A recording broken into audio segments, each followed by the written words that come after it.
Hello everyone, स्वागत है आपका ऑनलाइन कंपटीशन स्टडी में। आज ये वीडियो मैथ का होगा एयरफोर्स नेवी के लिए। पिछले वर्षों में ऐसे ही इसी टाइप के क्वेश्चन पूछे गए थे एयरफोर्स नेवी में। जो अर्थमेटिक पोर्शन से क्वेश्चन है ये जो नॉन टेक्निकल में पूछे जाते हैं, कभी कभार SSR AA में भी आ जाते हैं। ये मोस्टली वाई ग्रुप और MR के लिए है। ये अगर आप लोगों को टेस्ट सीरीज पसंद आए, क्वेश्चन पसंद आए तो ज़्यादा से ज़्यादा सपोर्ट करिए ताकि हम इसको कंटिन्यू कर सकें। आप लोग लाइक और कमेंट्स बॉक्स के माध्यम से हमको बताएं कि सीरीज कंटिन्यू की जाए। चलते हैं पहले क्वेश्चन की तरफ। पहला क्वेश्चन है, दो संख्याओं का लासापा यानी एलसीएम 1820 है और मासा यानी HCF 26 है। यदि एक संख्या 130 है तो दूसरी संख्या ज्ञात कीजिए। तो दोस्तों इसको थोड़ा छोटा कर लेते हैं ताकि आपके चारों ऑप्शन आ जाएं जी। तो इसका आप लोग दोस्तों अगर ऐसे सवाल क्वेश्चन पूछे जाएं, एग्ज़ाम में आते ज़रूर हैं, तो इसका एक आप फार्मूला याद रखिए, एलसीएम इंटू HCF बराबर पहली संख्या एंड दूसरी संख्या। ये फार्मूला होता है, एलसीएम मल्टीप्लाई HCF बराबर पहली संख्या इंटू दूसरी संख्या। तो पहली संख्या हमारी एलसीएम कितना है 1820, HCF कितना है 26 और बराबर मेरा पहली संख्या कितनी दी गई है 130। कभी आपको पहली संख्या देगा दूसरी पूछ लेगा, दूसरी देगा तो पहली पूछ लेगा। तो दोस्तों यहाँ देखिए 0 से 0 काट सकते हैं, 13 1 जा 13, 32 जा 26 होगा, 2 बार जाएगा। अब हमारा फाइनली बचा 182 इंटू 2। आप लोग मल्टीप्लाई कराएंगे, 2 2 जा 4, 2 8 जा 16, कैरी 1, 2 1 जा 2 एंड 364 यानी 364 इसका आंसर आ जाएगा। आप लोग बस इस फार्मूले पर फोकस करिए, इसी पर क्वेश्चन आपसे एलसीएम HCF से पूछा जाएगा। चलते हैं दूसरे क्वेश्चन की तरफ। दूसरा क्वेश्चन दोस्तों प्रॉफिट लॉस से है। कह रहा है 18 वस्तुओं का लागत मूल्य 21 वस्तुओं की बिक्री मूल्य के बराबर है, लाभ प्रतिशत ज्ञात कीजिए। तो दोस्तों आप लोग पहले इसके लाभ हानि में कुछ इम्पॉर्टेंट बातें याद रखेंगे। लागत मूल्य जिसको क्रय मूल्य बोलते हैं, क्रय मूल्य उसको इंग्लिश में CP कहते हैं। विक्रय मूल्य को SP कहते हैं। सेलिंग प्राइस ये होता है कॉस्ट प्राइस। इसमें वस्तु खरीदी जाती है क्रय मूल्य में, कॉस्ट प्राइस में, और सेलिंग प्राइस में बेची जाती है। हमेशा दोस्तों लाभ और हानि CP पर निकाली जाती है, किसमें क्रय मूल्य में। हमेशा याद रखेंगे, अगर आपको लाभ या हानि निकालना है तो हमेशा CP पर निकाली जाएगी, CP हमेशा अपॉन में रहेगा। तो देख लेते हैं। कह रहा है जो सवाल में कहता जाए वो आप करते जाइए ऐसे क्वेश्चनों में। कह रहा 28 वस्तुओं का लागत मूल्य यानी क्रय मूल्य कॉस्ट प्राइस जिसमें मैंने ख़रीदा है CP 21 वस्तुओं की बिक्री मूल्य के बराबर है, 21 वस्तुओं की SP के बराबर है। तो आप लोग दोस्तों रेशियो पढ़े होंगे, तो अगर ये मल्टीप्लाई में SP है तो SP आ जाएगा CP के नीचे और 21 वहीं बना रहेगा। ये इस तरह मल्टीप्लाई में है तो यहाँ डिवाइड में चला जाएगा। यानी मेरा CP लागत मूल्य यानी क्रय मूल्य 21 है और मैंने SP 28 में बेच दिया, तो हमको कितने का लाभ हुआ, 21 का ख़रीदा और 28 का बेच दिया। हमने बताया कि लाभ हानि हमेशा CP पर निकलती है, तो CP अपॉन में रहेगा। कितना है मेरा CP 21 और मैंने बेचा कितने में 28 में। कितने का लाभ हुआ 7 का। परसेंटेज निकालने के लिए 100 का मल्टीप्लाई करा देंगे, 7 1 जा 7, 7 3 जा 21 यानी 100/3 आ जाएगा 33.33 इसका आंसर आ जाएगा। दोस्तों अगर वीडियो अच्छा लगे तो दोस्तों के साथ शेयर करना, सीरीज आपको पसंद आए तो दोस्तों के साथ शेयर करें और सपोर्ट करें कि ज़्यादा से ज़्यादा मैं आपको बेस्ट क्वेश्चन दूं और आपके लिए एग्ज़ाम के लिए काफ़ी इंपॉर्टेंट क्वेश्चन है। इसी टाइप के MR और एयरफोर्स में क्वेश्चन पूछे जाते हैं दोस्तों। चलते हैं नेक्स्ट क्वेश्चन की तरफ। अगला क्वेश्चन है, सतीश 1200 किलोमीटर की दूरी हवाई जहाज़ से तय करता है। दोस्तों ऐसे सवाल में जो कहता जाए वो आप करते जाइए। 1200 किलोमीटर हवाई जहाज़ से तय करता है, जो उसकी पूरी यात्रा का 2/5 हिस्सा है। यानी कि अगर वो 1200 किलोमीटर चल रहा है तो उसकी पूरी दूरी का ये 2/5 हिस्सा है। यानी 2 बराबर हमें दिया। 2/5 का मतलब अगर कोई वस्तु कह रहा है ऊपर वाली जितना वो चल रहा है, नीचे वाली हमेशा टोटल वैल्यू होती है। अगर कह दिया जाए कि हम 1/4 हिस्सा है 12, तो यानी 1 बराबर हमको 1200 दिया गया है। टोटल हमेशा नीचे होती है, तो इसमें कह रहा है 2/5 हिस्सा है। 2/5 हिस्सा है कितना? 1200 किलोमीटर। मान लिया मेरी टोटल दूरी x है, मैंने मान लिया मेरी टोटल दूरी x है। इसका 2/5 हिस्सा 1200 है। तो ये दोस्तों ऊपर जाएगा तो मल्टीप्लाई में पहुंच जाएगा, ये 2 नीचे आएगा तो डिवाइड में पहुंच जाएगा, यहाँ 600 हो जाएगा। तो ये 5, यानी मेरी टोटल दूरी यहाँ से कितनी निकल आई? मेरी टोटल दूरी निकल आई 3000 किलोमीटर। आगे क्या कह रहा है सवाल में?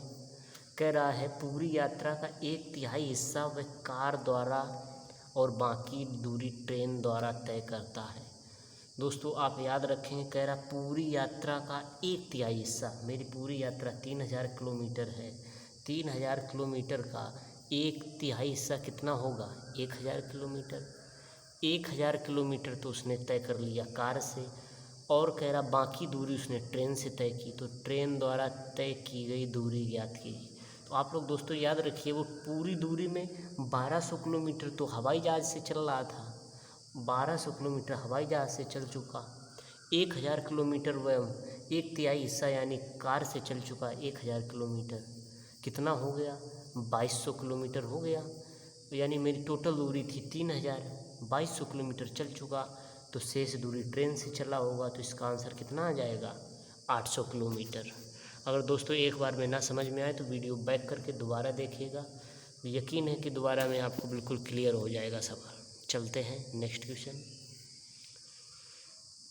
एडवांस से भी आपके मैथ में क्वेश्चन पूछे जाते हैं भारी मात्रा में। पहला क्वेश्चन है इसमें, एक समबाहु त्रिभुज का क्षेत्रफल 9√3 वर्ग सेंटीमीटर है, तो त्रिभुज की परिधि निकालिए। आप लोग याद रखेंगे, समबाहु त्रिभुज की एक प्रॉपर्टी होती है, इसकी सारी भुजाएं कैसी होती हैं? बराबर होती हैं। और दोस्तों समबाहु त्रिभुज के क्षेत्रफल का फार्मूला होता है, एरिया बराबर होता है √3/4 a²। √3/4 a²। एक क्या होता है इसमें? भुजा होती है साइड, क्योंकि इसकी तीनों इक्वल भुजाएं होती हैं। तो हमको क्षेत्रफल कितना दिया गया है? 9√3 वर्ग सेंटीमीटर। 9√3 वर्ग सेंटीमीटर। और क्षेत्रफल होता कितना है समबाहु त्रिभुज का? √3/4 a²। इसमें जो भी अगर आपसे क्षेत्रफल दिया जाए तो क्षेत्रफल का फार्मूला लगा दें, परिधि पूछी जाए तो परिधि का फार्मूला लगा दें। √3 से √3 कट जाएगा, ये अपॉन में है, यहाँ मल्टीप्लाई में आ जाएगा, तो हो जाएगा 9 × 4 बराबर a²। ये हो जाएगा 36। इस तरफ स्क्वायर हटेगा तो इस तरफ अंडर रूट लग जाएगा। 36 किसका होता है? 6 का। अब हमसे सवाल में पूछ क्या रहा है? हमसे a बराबर मेरी क्या निकल आई? a बराबर 6 सेंटीमीटर निकल आई समबाहु त्रिभुज की भुजा। ठीक है, a बराबर मेरी निकल आई 6 सेंटीमीटर। अब पूछ हमसे रहा है त्रिभुज की परिधि निकालें। परिधि दोस्तों क्या होती है? इसकी ये बाहर वाली लाइन पूछ रहा है, इसकी परिधि निकालें। परिधि दोस्तों अगर ये a है और ये a है, ये a है, तो समबाहु त्रिभुज की परिधि क्या होती है? 3a होती है। a मेरा 6 सेंटीमीटर निकल चुका है, 3 × 6 18 सेंटीमीटर इसका आंसर आ जाएगा। चलते हैं नेक्स्ट क्वेश्चन। क्वेश्चन है, एक 180 मीटर लंबी ट्रेन 90 किलोमीटर प्रति घंटे की गति से चल रही है, वह एक पोस्ट को पार करने में कितना समय लेगी? दोस्तों आपको दूरी दे रखी है 180 मीटर और चाल दे रखी है 90 किलोमीटर पर हावर में। तो दोस्तों अगर हमें यूनिट हमेशा समान करेंगे तभी सवाल लग पाएगा। 90 किलोमीटर को एक पहले मैं मीटर पर सेकंड में बना लेता हूँ, तो मीटर पर सेकंड में बनाने के लिए 5/18 का मल्टीप्लाई कराना पड़ेगा। 18 पंचे 90, यानी मेरी स्पीड मीटर पर सेकंड में कितनी आ जाएगी ट्रेन की? 25 मीटर पर सेकंड। तो दोस्तों आप लोग इसका मतलब समझ रहे होंगे कि 25 मीटर 1 सेकंड में ट्रेन चलती है। जब मीटर पर सेकंड में स्पीड निकाली तो इसका मतलब हुआ 25 मीटर पर सेकंड का कि 25 मीटर 1 सेकंड में गाड़ी चल रही है। तो दोस्तों इसको मैं यहाँ सॉल्व कर देता हूँ। 25 मीटर 1 सेकंड में गाड़ी चल रही है तो 180 मीटर लंबी ट्रेन है, तो 180 मीटर लंबी ट्रेन बनाने के लिए 25 में कितने का मल्टीप्लाई कराना पड़ेगा। तो दोस्तों यहाँ साइड में मैं 180 में 25 का भाग करके देख लूँ। 180 का 25 में ये चला जाएगा 25 छक्का 150, 25 छक्का 150, 25 सत्ते 175, 25 सत्ते 175, पीछे 5 दशमलव लगाया, जीरो बढ़ाया, 25 दूना 50, यानी 7.2 सेकेंड आ जाएगा। कितना आ जाएगा? 7.2 सेकेंड आ जाएगा। दोस्तों चलते हैं नेक्स्ट क्वेश्चन की तरफ। ऐसे सवालों में दोस्तों पीछे की तरफ से चलते हैं हमेशा। अंडर रूट वाले अगर आपको एग्ज़ाम में सवाल मिल जाए तो आप पीछे से सॉल्व करिए। अंडर रूट 256 लिखा है, 256 किसका स्क्वायर होता है? 16 का। तो ये 16 बाहर आ जाएगा। 16 जब मेरा 180 में ऐड होगा, इन सवालों में पीछे से आप हमेशा स्टार्ट करिए। 180 में जब 16 ऐड हो जाएगा तो कितना आ जाएगा? 196। 196 किसका स्क्वायर होता है? 14 का। जब ये 14 मेरा 130 में ऐड होगा जा कर के 14, तब कितना बन जाएगा? 4414।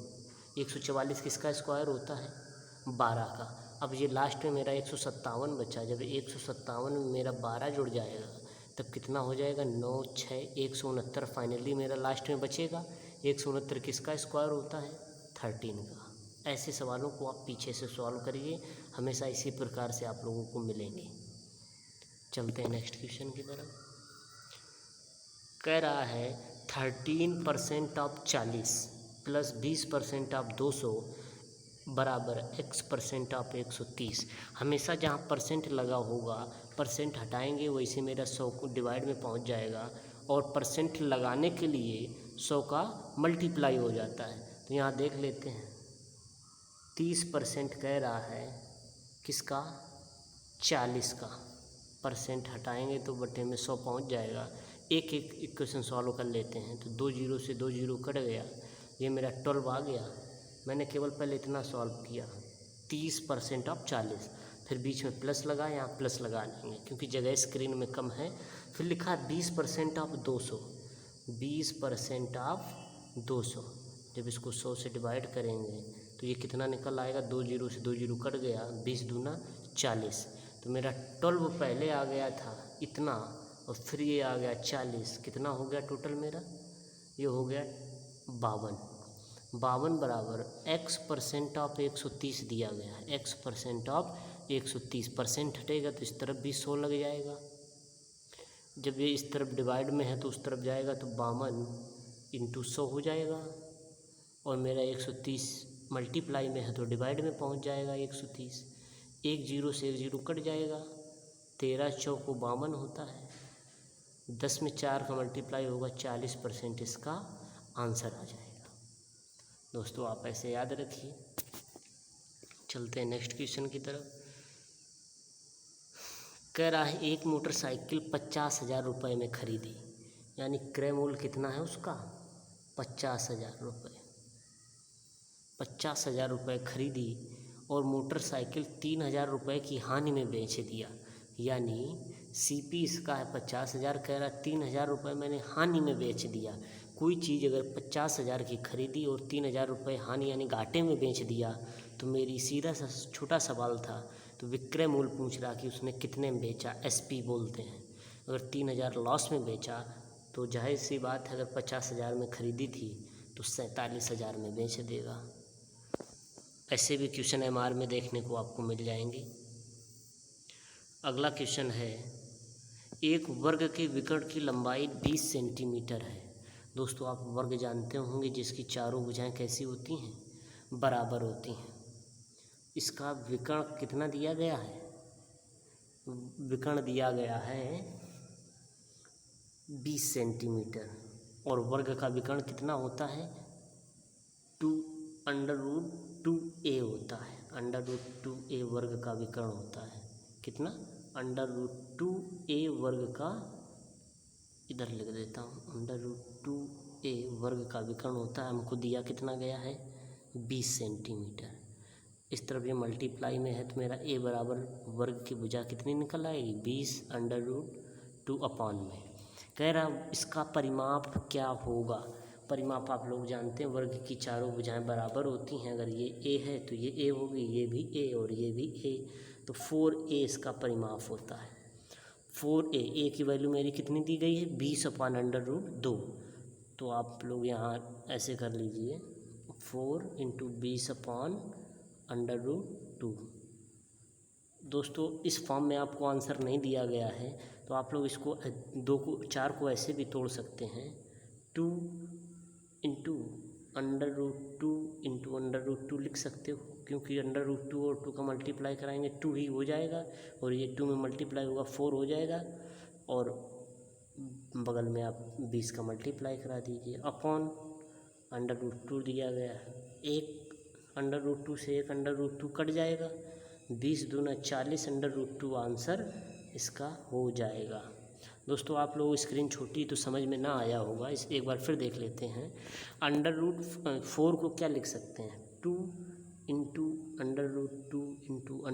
√2 लिख सकते हैं 4 को, क्योंकि √2 × √2 हो जाएगा, और बगल में हमको कितना दिया गया था 20, और अपॉन में भी कितना था √2, तो एक √2 से एक √2 कट जाएगा, 20 से 2 का गुणा होगा तो 40 √2 इसका आंसर हो जाएगा। अगर दोस्तों सवाल अच्छे लगे हों तो दोस्तों के साथ शेयर, लाइक, कमेंट ज़रूर करके बताएं। मिलते हैं हम नेक्स्ट वीडियो में। जय हिंद।